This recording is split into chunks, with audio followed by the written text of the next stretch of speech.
Valtuuston kokous alkaa. Pyydän saliin kaikkia kokoukseen osallistuvia.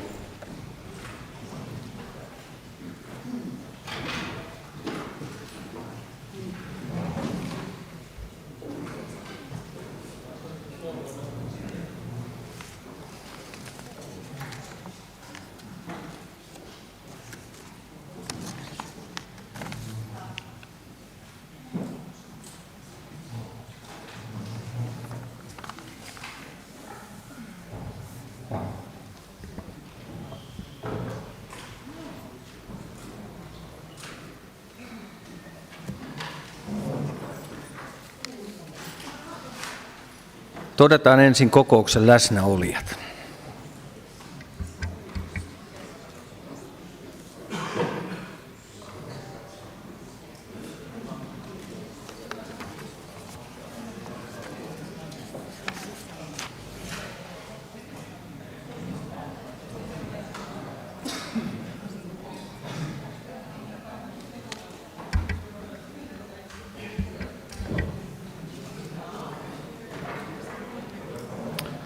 Kokouksessa läsnä 51 valtuutettua. Poissaolostaan ovat ilmoittaneet seuraavat valtuutetut: Olli-Pekka Brunila, Juhan Pardi, Riku Pirinen ja Sami Ristiniemi. Ja samassa järjestyksessä heidän tilalleen kutsuttu seuraavat varavaltuutetut: Sami Kirjavainen, Matti Koski, Milla Tuomela ja Mikko Hauhia. Ja todetaan kokouksen laillisuus ja päätösvaltaisuus, pykälä 96, todetaan kokouslailliseksi ja päätösvaltaiseksi. Seuraavaksi vuorossa ovat pöytäkirjan tarkastajat, eli pykälä 97. Vuorossa ovat valtuutetut Kim Soares ja Pirjo Tujula. Käykö Kim? Entä Pirjo? Hyvä. Pöytäkirjan tarkastajiksi valitaan siis Kim Soares ja Pirjo Tujula. Pykälä loppuun käsitelty.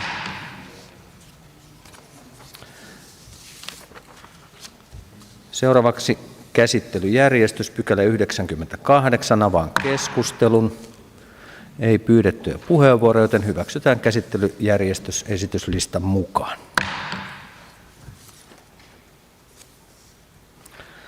Siirrytään pykälään 99, eli talouden seuranta.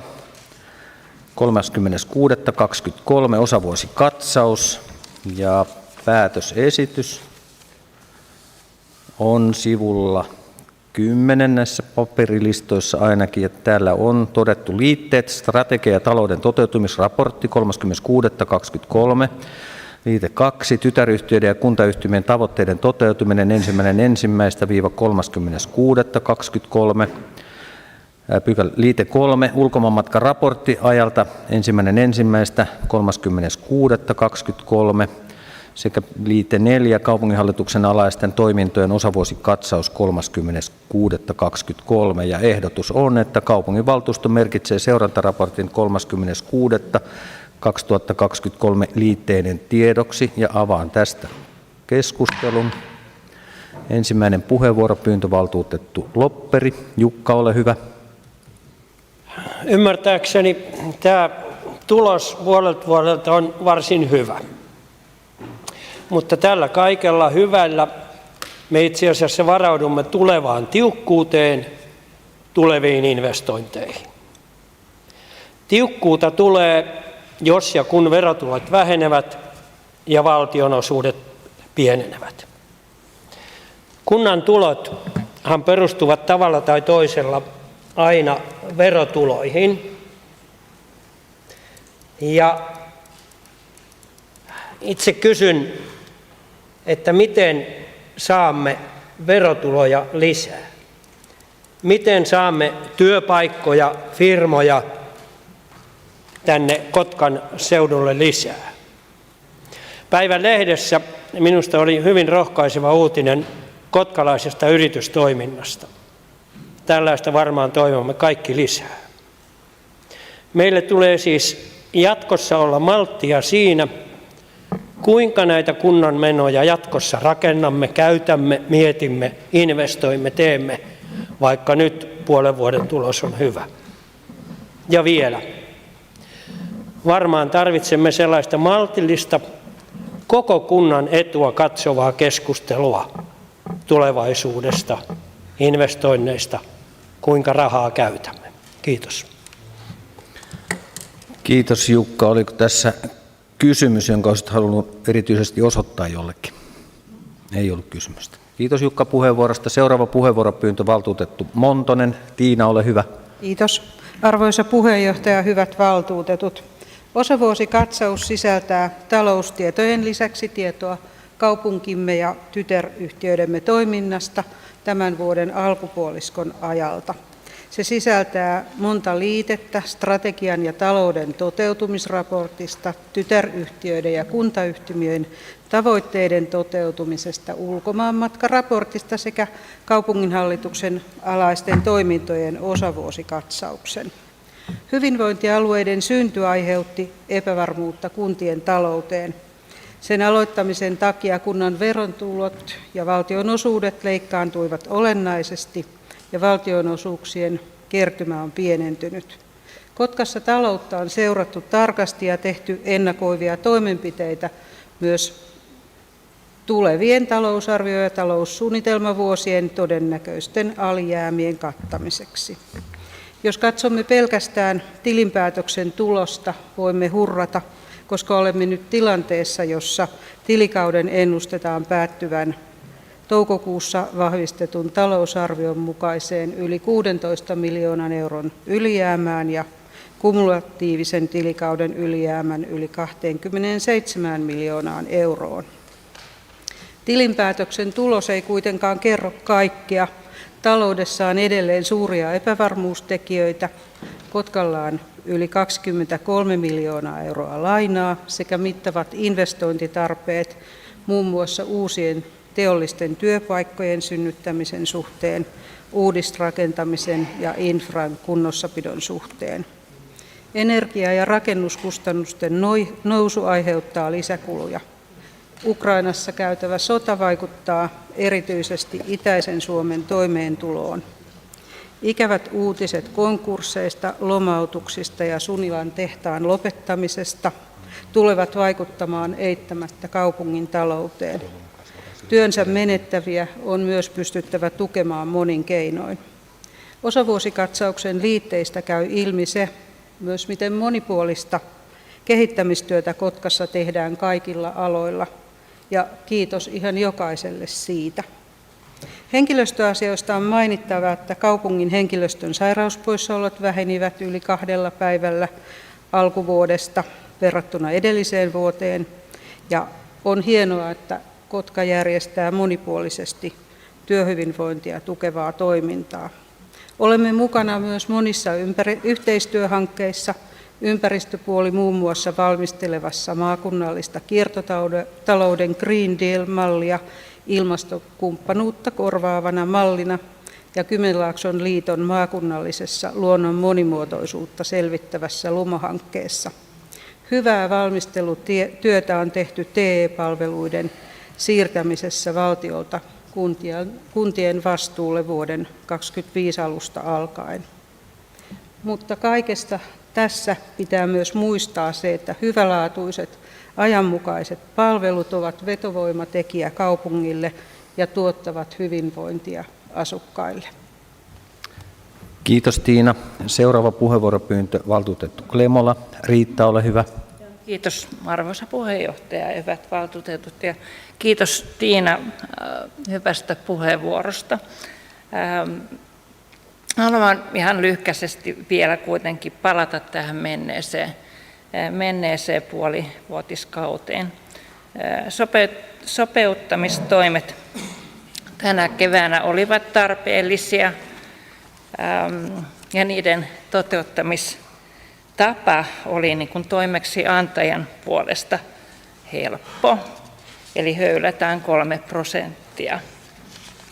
Mutta kun kyse on ihmisten palveluista ja tasapuolisuudesta, mitkä ovat lakisääteisiä palveluja vai ovatko kaikki sittenkään elinkeinohankkeista, voi osaa pitää lakisääteisinä, taas joitakin ei. 3% oli tarkoitus leikata ja se tehtiin ja se toteutui osin, mutta ainakin tuolla laitamailla ja olen kyllä kuullut paljon, että tapahtumakeskuksen avustuksesta leikattiin 3%, joka on kuitenkin tämmöinen ristiriitainen kohde ollut tämän kalleuden vuoksi. Yksityistieavustuksista leikattiin 100%. Sitä ei ole pidetty oikeana. Talousarviokokouksessa voi asian kuitenkin korjata ja kohdella reilusti myös haja-asutusalueen asukkaita. Kiitos. Kiitos Riitta. Seuraava puheenvuoropyyntö valtuutettu Pekkola. Petteri, ole hyvä. Kiitos puheenjohtaja. Meillä on hyvä puheenjohtaja, arvoisat valtuutetut. Meillä on iso henkilöstö ja meidän pitää pitää siitä huolta. Yksi osa siitä on työterveyshuolto. Täällä on erittäin hyvä taulukko työterveyshuollon toimenpiteistä, joka on kyllä ihan hieno asia ja tärkeä. Työterveysneuvotteluita on 200 tämän puolen vuoden aikana.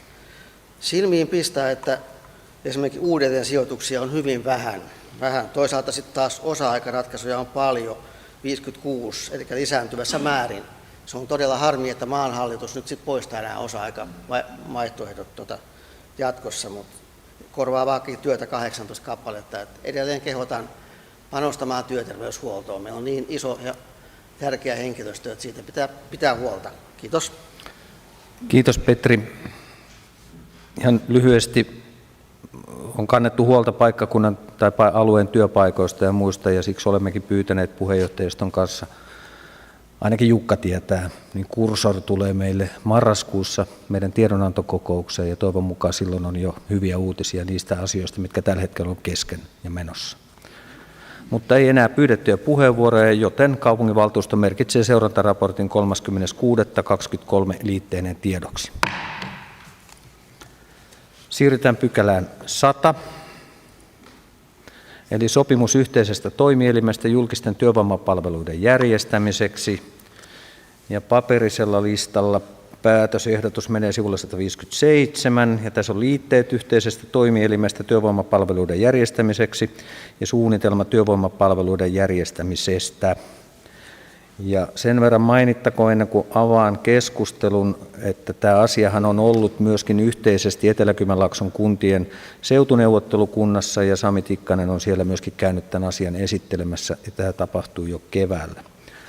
Mutta ehdotus kuuluu, että kaupunginvaltuusto hyväksyy liitteenä olevan sopimuksen yhteisestä toimielimestä työvoimapalveluiden järjestämiseksi sekä siihen liittyvän järjestämissuunnitelman. Sopimus tulee voimaan, kun kaikkien sopijakuntien valtuustot sen hyväksyvät, ja sopimus on kaikkien tahojen osalta allekirjoitettu kuitenkin viimeistään 31.10.23. Sopimus laitetaan täytäntöön mahdollisesta muutoksenhausta huolimatta, ja sekoitin itse avauspuheenvuorossani seuraavan pykälän, eli Kotka-Haminan seudun koulutuskuntayhtymä, joka asia oli siis seutuneuvottelukunnassa, mutta avaan tästä pykälästä keskustelua. Eikä yhtään pyydettyä puheenvuoroa, joten päätän keskustelun ja ehdotus tulee valtuuston päätökseksi. Ja siirrytään pykälään 101. Kotkan-Haminan seudun koulutuskuntayhtymän perussopimukseen tehtävä lisäys samoilla saatesanoilla kuin äskeisen pykälän kohdalla virheellisesti sanoin tämän pykälän saatesanat. Ehdotus on sivulla 202 ja kuuluu, että kaupunginvaltuusto merkitsee tiedoksi yllä esitetyn vastauksen valtuustoaloitteeseen henkilöstötilannekuvan parantamisesta. Ja hetkinen, onko nyt taas on puheenjohtajalla sivut sekaisin. Täällä. Sivulla 185.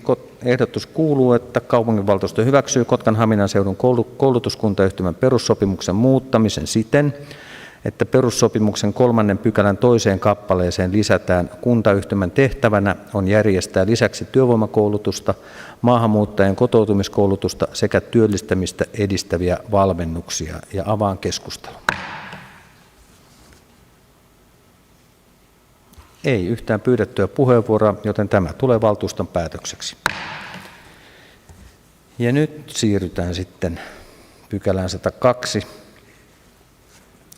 eli vastaus valtuustoaloitteeseen henkilöstötilannekuvan parantaminen ja vaihtuvuuden hallinta. Ja ehdotus kuuluu, että valtuusto merkitsee tiedoksi yleisitetyn vastauksen valtuustoaloitteeseen henkilöstötilannekuvan parantamisesta ja vaihtuvuuden hallinnasta. Avaan keskustelun. Puheenvuoropyyntö valtuutettu Hasu. Johanna, ole hyvä. Kiitos puheenjohtaja ja valtuutetut. On ollut aika haastavaa jossakin vaiheessa se, että kun työpaikkoja on auki, niin mistä syystä ne on auki? Onko selvitetty, että tarvitaanko siitä työtä vai ei? Vai onko sitten sellainen aika ajanut jo asiasta ohi? Ja nyt on saatu aloitteeseen vastaus ja se on äärettömän hyvä. Siellä on selvitetty taustoja ja myöskin on sitten tehty toimenpide-ehdotuksia. Kiitän tästä. Kiitos. Kiitos Johanna. Eikä muita pyydettyjä puheenvuoroja, joten valtuusto merkitsee vastauksen valtuustoaloitteeseen tiedoksi. Siirrytään seuraavaan pykälään, eli pykälään 103. Eli vastaus valtuustoaloitteeseen virkamatkustamiseen liittyvän raportoinnin kehittämisestä. Ja ehdotus on sivulla 204 ja kuuluu, että kaupunginvaltuusto merkitsee tiedoksi yleisitetyn vastauksen valtuustoaloitteeseen virkamatkustamiseen liittyvän raportoinnin kehittämisestä. Ja avaan keskustelun. Puheenvuoropyyntö valtuutettu Rauhala. Jouko, ole hyvä. Puheenjohtaja, hyvät valtuutetut. Tämän aloitteen taustalla on pyrkimys kehittää ulkomaan virkamatkojen tarkoituksenmukaisuuden ja vaikuttavuuden arviointia sekä parantaa saadun tiedon hyödynnettävyyttä kaupunkikonsernin toiminnassa sekä tulevien virkamatkojen suunnittelussa. Samalla toiminnan ja talouden suunnittelu ja seurannan läpinäkyvyys paranee entisestäänkin. Keskustelut aiheesta vastaavien viranhaltijoiden kanssa käytiin valtuustoaloitteiden käsittelyn prosessiohjeen mukaisesti. Tämä huomioiden nyt saatu vastaus on sinällään hyväksyttävissä. Käytäntö ei ainakaan vielä kuitenkaan vastaa valtuustoaloitteessa esitettyyn tarpeeseen. Täydentävinä jatkotoimenpiteinä toivoisin harkittavan seuraavaa. Terävöitetään matkaraporttien laadintaa ja laadinnan ohjeistusta matkojen sisällön, kuvauksen, johtopäätösten ja/tai jatkotoimenpiteiden osalta. Lisätään matkaraporttien hyödynnettävyyttä yhdistämällä samaan virkamatkaan nykyisellään liittyvät 3 erillistä raporttitiedostoa yhdeksi paremmin luettavaksi matkaraportiksi. Parannetaan matkaraporttien tavoitettavuutta sijoittamalla raportit luottamushenkilöportaaliin yhteisiin materiaaleihin omaksi kansiokseen. Ja tehostetaan matkaraporttien saavutettavuutta ja hyödynnettävyyttä luomalla edellä mainittua vastaava järjestely myös viran ja toimenhaltijoiden hyödynnettäväksi. Kiitos. Kysyn, Jouko, haluatko liittää tämän toiveena tämän pykälän käsittelyn pöytäkirjaan? Jos haluat, niin sen voisi lähettää kirjallisena kansliapäällikölle. Kiitos mahdollisuudesta, minä lähetän. Kiitos. Eikä pykälässä enää muita pyydettyjä puheenvuoroja, joten valtuusto merkitsee tämän aloitteen tiedoksi. Siirrytään pykälään 104. Vastaus valtuustoaloitteeseen Kotkan kirjastojen kirjojen poistomyynnin järjestämisestä. Ehdotus on sivulla 208 ja kuuluu: kaupunginvaltuusto merkitsee tiedoksi hyvinvointilautakunnan käsittelyn mukaisen vastauksen valtuustoaloitteeseen Kotkan kirjastojen kirjojen poistomyynnin järjestämisestä. Avaan keskustelun. Puheenvuoropyyntö valtuutettu Almgren. Mikko, ole hyvä. Joo, kiitos arvoisa puheenjohtaja, hyvät valtuutetut. Ja kiitämme nopeasta vastauksesta valtuustoaloitteeseemme. Enää ei onneksi tarvitse odottaa 8 vuotta ennen kuin valtuustoaloite käsitellään. Vastauksessa ei koeta mielekkääksi kirjojen myymistä, ja siinä ilmenee myös, että näin tehtiin kuitenkin viimeksi vuonna 2021. Ja vastauksessa todetaan, että mikäli kokoelmasta poistettua aineistoa halutaan myydä tai antaa, on se valikoitava ja leimattava ja sen säilytykselle on varattava tilaa. Ymmärrämme toki tämän. Vastauksen mukaan poistettavaa aineistoa kertyy lehtivuosikerrat, mukaan lukien vuosittain 10 000 kiloja. Aloitteessamme kysymyksessä eivät olleet lehtivuosikerrat, vaan kirjat. Ja lehtivuosikertoja voi kuvitella kertyvän määrällisesti, painollisesti kyllä eniten. On positiivista, että kirjasto kuitenkin luovuttaa tälläkin hetkellä pyydettäessä poistokirjoja valtuustoaloitteessa mainituille tahoille. Eli jos kysyntää olisi, esimerkiksi lastenkirjoja voisi lahjoittaa esimerkiksi päiväkoteihin, meidän kunnan sekä yksityisiin, ja tässä hyvä vinkki varhaiskasvatukseen päin. Myös eri yhdistykset mielellään ottaisivat näitä vastaan, niin kannattaa yhdistysten ottaa koppi asiasta ja eri yhteisöt myös. En tiedä, ehkä myös terveyskeskukset ja neuvolat voivat tehdä niin. Kiitos. Kiitos Mikko. Eikä muita pyydettyjä puheenvuoroja, joten valtuusto hyväksyy vastauksen tiedoksi. Ja sitten siirrymme pykälään 105, eli valtuustoaloitteet, ja omaan tietooni on tullut nyt käsittääkseni 3 aloitetta, ja avaan keskustelun. Ensimmäisenä puheenvuoron on pyytänyt valtuutettu Järvikangas. Noora, ole hyvä. Kiitos puheenjohtaja. Kokoomus RKP-valtuustoryhmä esittää valtuustoaloitteen EVAKA-järjestelmän käyttöönotosta. Ja EVAKA on siis varhaiskasvatuksen ohjausjärjestelmä, jonka on Espoon kaupunki, Turku, Oulu ja Tampere yhdessä kehittäneet. Ja tämä on valtiovarainministeriön kanssa ovat investoineet yhdessä 9 miljoonaa yhteensä tähän järjestelmään, ja se on luotu kuntien tarpeista lähtien, kun kunnat on halunneet yhden järjestelmän, joka kattaa koko tämän varhaiskasvatuksen. Ja tarkoitus on esimerkiksi sujuvoittaa tiedonvaihtoa kodin ja päiväkodin välillä ja digitalisoida varhaiskasvatussuunnitelman läpikäyntiä. Tämä on luotu avoimella lähdekoodilla, ja nyt mikä tahansa kunta voi ottaa tämän järjestelmän käyttöönsä, ja käytännössä kustannukset tästä järjestelmän käyttöönotosta tulee siitä käyttöönottoprojektista ja sitten siihen tarvittavasta IT-infrasta, mutta säästöjä tästä voisi tulla näiden lisenssimaksujen kautta, mitä ei tarvitse sitten tämän järjestelmän käyttöönoton myötä maksaa. Sen lisäksi niin esimerkiksi Espoossa on havaittu jo mittavia hyötyjä siellä tämän järjestelmän käyttöönoton myötä siellä toiminnassa. Esitämme, että käynnistetään selvitystyö tämän järjestelmän käyttöönottoprojektista, minkä tarkoitus on laskea sen käyttöönottoprojektin kokonaiskustannukset, arvioida taloudelliset hyödyt, vertailla tämän järjestelmän käyttöönoton kustannuksia ja nykyisiä tietojärjestelmiä ja prosesseja, ja sitten kartoittaa myös yhteistyömahdollisuudet jonkun toisen kunnan kanssa, joka myös olisi valmis ottaa tämän käyttöön ja olisi samassa vaiheessa tavallaan kuin Kotka tässä, niin siitä tulisi myös sitten synergiaetuja ja kustannustehokkuutta. Kiitos. Ja tämä on jätetty kirjaamoon. Kiitos Noora. Seuraava puheenvuoropyyntö, valtuutettu Paananen. Jani, ole hyvä. Kiitos puheenjohtaja. Valtuusto aloite liikuntapaikkojen palveluverkkoselvityksen tekemisestä.